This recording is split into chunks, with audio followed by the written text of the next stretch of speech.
আজ মে দিবস, আন্তর্জাতিক শ্রমিক দিবস। শ্রমিকদের অধিকার পাওয়ার জন্য যুগে যুগে শতাব্দীতে শ্রমিকদের আন্দোলন করতে হয়েছে, নির্যাতিত নিপীড়িত হতে হয়েছে।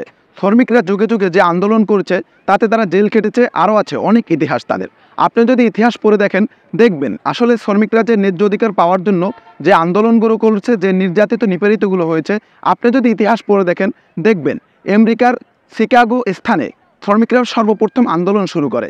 সে আন্দোলনের যাত্রা শুরু হয়েছিল 1884 সালে। 1884 সাল থেকে 1886 সালে সর্বপ্রথম শ্রমিকরা 1 মে সে আন্দোলনের অগ্রযাত্রা শুরু করেছিল। সেই আন্দোলনে অসংখ্য শ্রমিকরা নিহত হয়েছিল, যার ভিত্তিতে 1890 সাল থেকে আন্তর্জাতিকভাবে শ্রমিক দিবস পালিত হয়।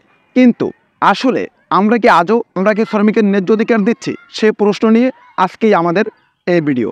আপনি যদি ইতিহাসের দিক তাকিয়ে দেখেন, যুগে যুগে যেভাবে শতাব্দীতে শ্রমিকদের আন্দোলন করতে হয়েছে, ঠিক একইভাবে বাংলাদেশে আজকে কৃষক শ্রমিক থেকে শুরু করে প্রত্যেকটি দিনমজুরের আজকে শ্রমিকদের এখনও ন্যায্য অধিকার পাওয়ার জন্য, ন্যায্য বেতন পাওয়ার জন্য তাদের সেই দাবি আদায়ের জন্য তাদেরকে আজকেও রাস্তায় নামতে হয়। আপনি যদি দেখেন ঈদ কোরবানি থেকে শুরু করে প্রত্যেকটি সময়ে গার্মেন্টস শ্রমিকদের রাস্তায় নেমে তাদের বেতন বাড়াবার জন্য আন্দোলন করতে হয়।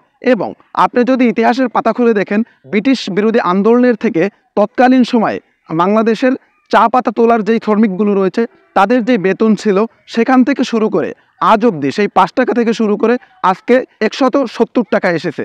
কিন্তু এখনও কি তাদের ভাগ্যের পরিবর্তন হয়েছে? এখনও কি তারা ন্যায্য বেতন পাচ্ছে? আপনার বিবেকের কাছে প্রশ্ন। আজকে অনেকগুলো বেসরকারি চাকরিজীবী রয়েছে, অনেকগুলো বেসরকারি প্রতিষ্ঠান রয়েছে, সেখানেও আজকে ন্যায্য যেই বেতন পাওনা রয়েছে সেটা আদৌ কি শ্রমিকরা পাচ্ছে? আসুন আজকে মে দিবস উপলক্ষে, শ্রমিক দিবস উপলক্ষে আমরা শ্রমিককে তার ন্যায্য বেতনটা আমরা দেই। শ্রমিককে সে যে ন্যায্য পাওনাটা পাবে সেটা দেওয়ার আমরা চেষ্টা করি। আসুন শ্রমিকের ঘাম শুকাবার আগে তাদের প্রাপ্য মজুরিটা আমরা দিয়ে দিই। এখনও পত্রিকার পাতা খুললে দেখা যায় যে শ্রমিকরা বিভিন্ন সময় তাদের 3 মাস, 4 মাস, 6 মাসের বেতন পাওনা রয়েছে, সে কারণে তাদেরকে আন্দোলন করতে হচ্ছে। আসুন আমরা যারা রয়েছে আমরা শ্রমিকদের যে ন্যায্য পাওনাটা সেটা আমরা মিটিয়ে দেওয়ার চেষ্টা করি।